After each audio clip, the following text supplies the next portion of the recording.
아침이면 늘 우리를 안락한 이불 속에서 끄집어내기에 여념없는 알람 소리. 여러분은 오늘 아침 이 알람을 어떻게 마주하셨나요? 가까스로 실눈만 겨우 뜬 채 눈꺼풀 사이로 보이지 않는 핸드폰을 더듬더듬 찾아 잔뜩 인상을 찌푸리고는 멈춤 버튼을 누르셨나요?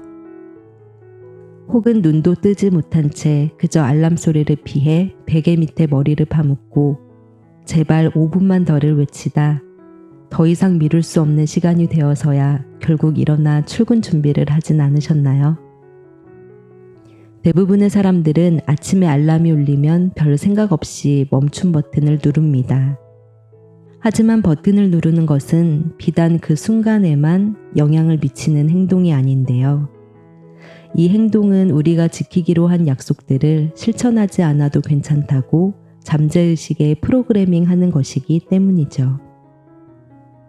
지금 여러분이 있는 곳은 과거에 여러분이 있었던 곳의 결과지만 앞으로 가게 되는 곳은 바로 지금부터 어떤 사람이 될 것인가 라는 선택에 전적으로 달려 있습니다. 여기 여러분을 평범함에 안주하지 않는 사람으로 만들어줄, 아침이 기다려지게 만들어줄 책이 있습니다. 바로 미라클 모닝인데요. 책의 저자인 할 엘로드는 스스로를 비교적 짧은 생애에 사람들이 흔히 말하는 바닥을 2번이나 겪은 행운아라고 말합니다. 첫 번째 바닥은 20살 때 음주운전자의 차와 충돌해 6분간 심장이 멈추고 6일을 혼수 상태에서 보내다 깨어났지만 의사로부터 더 이상 걸을 수 없을지도 모른다는 얘기를 들었던 순간입니다. 두 번째는 교통사고를 이겨내고 회사 명예의 전당에 이름을 올리며 승승장구하던 코칭 사업이 대공황 이후 위기를 맞고 빚더미에 앉게 된 순간인데요. 하지만 피해자가 되는 쉬운 길로의 유혹을 뿌리치고 살아가면서 내린 선택에 대한 책임은 전적으로 자신에게 있다고 믿었던 그는 이 책에서 자신을 위기에서 구해낸 아침을 기적으로 만드는 6가지 방법을 소개하고 있습니다. 그 첫 번째 방법은 바로 명상인데요. 명상은 스트레스를 날려줄 뿐만 아니라 지금 무슨 일이 벌어지고 있는지 무엇이 진짜 중요한지 명확하게 보는 눈을 선물하기 때문입니다. 명상은 일반적으로 인도자가 있는 명상과 개인 명상으로 나뉘는데요. 인도자가 있는 명상을 원하는 경우 앱을 활용하는 것이 좋고 개인 명상의 경우 끝없이 밀려드는 잡생각을 쫓기에 좋은 방법은 바로 하나의 단어 또는 문구에 집중하는 방법인데요. 예를 들어 숨을 들이마시면서 마음속으로 나는 평화를 들이마신다 라는 문장을 다시 숨을 내쉬면서 나는 사랑을 내쉰다 라는 문장을 되뇌이며 호흡을 반복하다 보면 명상에 훨씬 더 쉽게 전념할 수 있죠. 평화와 사랑이라는 단어 대신 자신감, 신뢰, 에너지, 확신 등 내 삶에 보태고 싶은 단어들을 사용할 수 있습니다. 두 번째 방법은 운동입니다. 책의 저자 할 엘로드는 만약 남은 생에 딱 한 가지 운동만 해야 한다면 한치의 망설임도 없이 요가를 할 것이라고 하는데요. 요가는 유연성과 근력, 심폐기능을 향상시키는 가장 완전한 형태의 운동이기 때문이라고 합니다. 이 책을 읽고 이제 2달째 저도 요가를 해보니 왜 저자가 단 하나의 운동으로 요가를 선택했는지 알겠더라고요. 하지만 요가뿐 아니라 팔굽혀펴기, 팔 벌려뛰기, 스쿼트 단 10개라도 괜찮습니다. 아직 잠에서 덜 깨어난 내 몸에 활기를 더할 수 있는 운동이라면 뭐든 좋습니다. 세 번째 방법은 확신의 말을 소리내어 읽기입니다. 저자는 친구 매트의 집에 얹혀 살던 시절 25살에 5채의 집을 소유하고 미국 최고의 네트워크 전문가로 자리 잡은 매트가 매일 아침 욕조에서 이렇게 소리를 질러대는 모습을 볼 수 있었죠. 나는 스스로 운명을 통제한다. 나는 성공할 자격이 있다. 나는 내 목표에 도달하기 위해 내가 꿈꾸는 삶으로 만들기 위해 열심히 노력한다.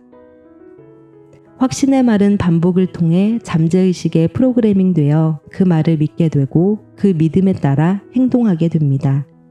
결국 확신의 말은 현실이 되죠. 네 번째 방법은 시각화입니다. 역대 최고의 골프 선수 타이거 우즈는 매 홀마다 머릿속으로 스윙을 그려본 후 샷을 날린 것으로도 유명합니다. 그리고 영화배우 짐 캐리는 1987년 그가 무명인 시절 본인 앞으로 $10,000,000짜리 수표를 발행했고 1995년으로 날짜를 정하고 메모칸에 연기로 받은 수입이라고 적죠. 그리고 그가 정한 1995년보다 한 해 일찍인 1994년 덤앤더머의 주연으로 그는 $10,000,000를 받게 되는데요. 이렇게 성과를 미리 그려봄으로써 현실에서 긍정적인 결과를 만들어낼 수 있습니다. 가까운 미래여도 좋고 더 먼 미래여도 상관없습니다. 핵심은 성취하고자 했던 성공을 성취하는 모습을 그려보는 것이고 끝내 성취했을 때 끝내주는 기분을 미리 경험하는 것이죠. 다섯 번째 방법은 기록하기입니다. 일기 쓰기에는 엄청난 혜택들이 있는데요. 감사함의 기록을 되짚어보며 감사함을 2배로 느낄 수 있고 무언가를 손으로 적는 동안 그것에 대해 정확하게 이해할 수 있기 때문에 명료한 사고가 가능해지기도 합니다. 아이디어나 삶에서 얻은 교훈을 저장소로도 활용할 수 있고 발전의 정도를 눈으로 확인할 수 있기 때문에 동기부여에도 효과적이며 글을 쓰는 능력 또한 향상시킬 수 있죠. 아침을 기적으로 만드는 마지막 6번째 방법은 독서입니다. 제 경우에는 늘 몇 가지 일을 해야 할 때 가장 좋아하는 일을 마지막에 남겨두는 편인데요. 하기 힘든 일을 다 해낸 보상으로 제가 좋아하는 일을 할 수 있다고 생각하면 싫어하는 일도 견디기가 조금은 수월해지더라고요. 그래서 책에서는 운동이 마지막에 소개되고 있지만 저는 일단 명상으로 잠에서 머리를 좀 깨운 후에 내가 가장 싫어하는 운동을 먼저 해치우자 라는 생각으로 운동을 2번째로 실행하고 있는데요. 이렇게 이 6가지 스텝은 여러분의 상황과 취향을 반영해서 내가 가장 하기 쉬운 방법으로 조율하는 것이 좋습니다. 이 책을 읽고 또는 이 리뷰를 보고 나도 내일 아침부터 당장 미라클 모닝 한번 실천해 볼까 라는 생각을 하실 수도 있으실 텐데요. 하지만 아마도 내일 아침 알람이 울리는 순간이면 여러분은 또다시 습관처럼 멈춤 버튼을 누르고 싶어질 겁니다. 어제 새벽 늦게 잤는데 이렇게 일찍 일어나면 컨디션에도 안 좋은 영향을 미치지 않을까? 오늘은 아닌 것 같아. 내일부터 다시 시작하지 뭐. 이렇게 수많은 자기 합리화로 가득한 생각들이 머릿속을 스치며 여러분을 다시 이불 속으로 끌어당기려고 할 겁니다. 저도 그랬거든요. 그런데 그럴 때마다 책에 있던 이 문장들이 저를 보다 쉽게 이불 밖으로 꺼내주었는데요. 여러분도 내일 아침부터 알람이 울릴 때면 이 문장들을 한번 되뇌어 보시면 어떨까요? 나는 아침에 침대에서 기어 나오지도 못할 만큼 무기력한 사람이 되고 싶진 않아.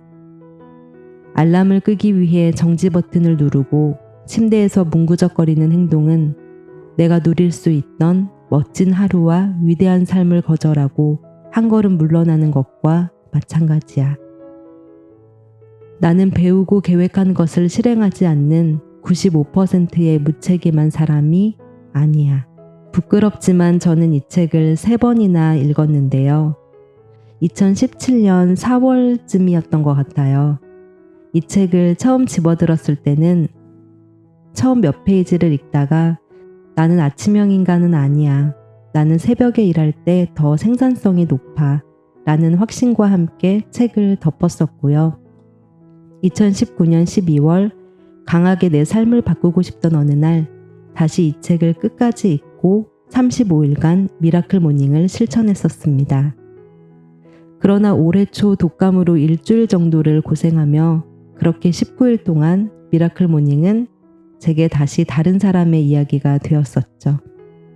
하지만 성공한 사람들은 실패했을 때 빨리 되돌아온다. 빨리 회복한다면 습관이 무너진 것은 중요하지 않다 라는 책 아주 작은 습관의 힘 저자 제임스 클리어의 말이 저를 일으켜 세웠습니다. 그리고 저는 다시 미라클 모닝을 실천하게 되었죠. 길지 않은 시간이었지만 미라클 모닝을 실천하면서 하루의 방향성을 옳게 잡았을 때 그날 하루의 생산성이 얼마나 높아질 수 있는지를 경험해 봤기 때문에 다시 미라클 모닝으로 돌아올 수 있었던 것 같은데요. 여러분도 이 책 미라클 모닝을 통해 평균적인 삶에 안주하지 않고 나의 잠재력을 증명함으로써 가족과 친구들, 동료들에게 희망을 선물할 수 있는 멋진 삶을 만나보셨으면 좋겠습니다.